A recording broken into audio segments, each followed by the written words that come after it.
What's going on, guys? Welcome back to the channel.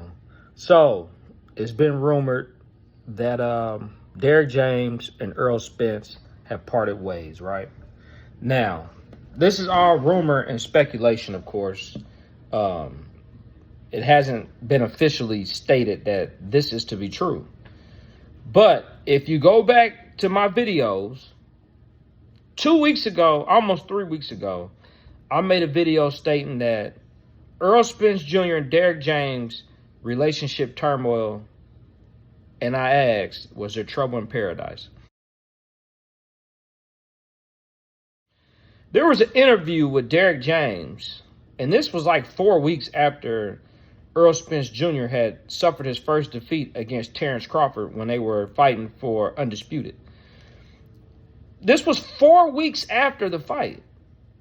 And the interviewer, I can't think who was interviewing Derrick James, but he was outside and somebody was interviewing him. And they asked him, hey, Derrick, how's Errol Spence doing after his first loss? And Derrick responded, I haven't seen nor have I spoke to Errol Spence. Switch gears a little bit. How's Errol Spence Jr. doing? Have you seen him since the Crawford loss? No, I haven't talked to him because I haven't seen him. I talked to him. Right. I've been out the country in New York. So I ain't been here. The moment he said that, a red flag just went off, right? Because it's like, bro, in my mind, I'm thinking, sometimes these trainers, right, these boxing trainers, they almost be like father figures to a lot of these kids or young adults, young men that are fighting. They become almost like father figures, right? Because these fighters spend so much time with them during camp, in and out the ring. And these trainers are literally training and preparing these guys to go to war, to risk their life. And this is the only sound ear that they have in the corner, in the ring, when they're fighting.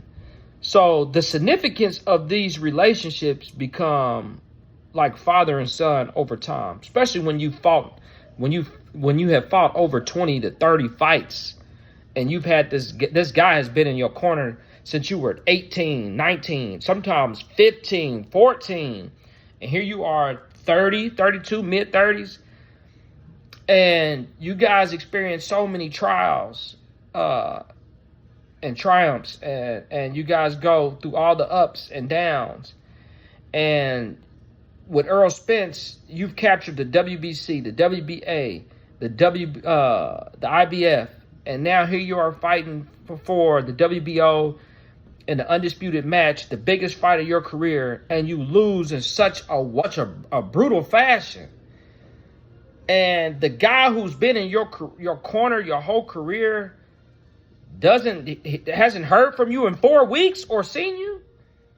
I automatically knew then something's not right, because he should have been the first one that you talked to and the last one that you talked to. When you got out that ring, Derrick James should have went with you to the hospital. He should have talked to you in the morning time. How you doing, Errol? Errol's his number one fighter. I don't care how many fighters he got now in his stable. Errol Spence is his number one guy besides Jermell, right? He should have heard from him first thing. And when he said he hadn't heard from him in 4 weeks, I knew then. I said, their relationship is in trouble. Now, that doesn't mean they're going to part ways right then and there.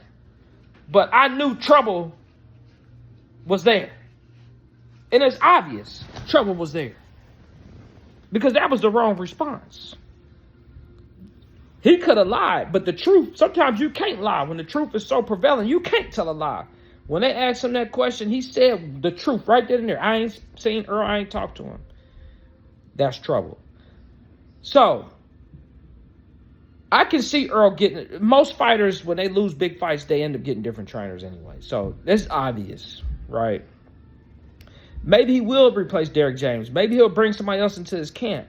But my whole thing is, when I initially said this, I got attacked. People said I didn't know what I was talking about. I'm digging too deep. I'm speculating. I'm capping. I'm lying. When I say these things, sometimes I say things and they sound outlandish until it comes to the forefront, right? Just like I thought Jamal Charlo had beef going on, and I thought Jamal was insinuating that Jermell might lose his fight against Canelo. And then Jermell was interviewed after his first presser against Canelo, and they asked him how was Jamal going to support him in this fight, and he said, I don't know how he's going to support him in this fight. I don't know if he wants me to win or lose. So, but when I said that, people thought, Chuck, why are you speculating this? Listen, sometimes I say things that just sound outlandish, and you cannot, because you can't see it and you can't fathom it being true. Don't mean I ain't on point. A lot of times I'm right. I'm warm now. I might not be hot, but I'm lukewarm. I'm getting close. I've been on this earth too long. I can read between the lines. I can read body language. I know when something ain't right. But anyways, y'all let me know what y'all think. I'm out.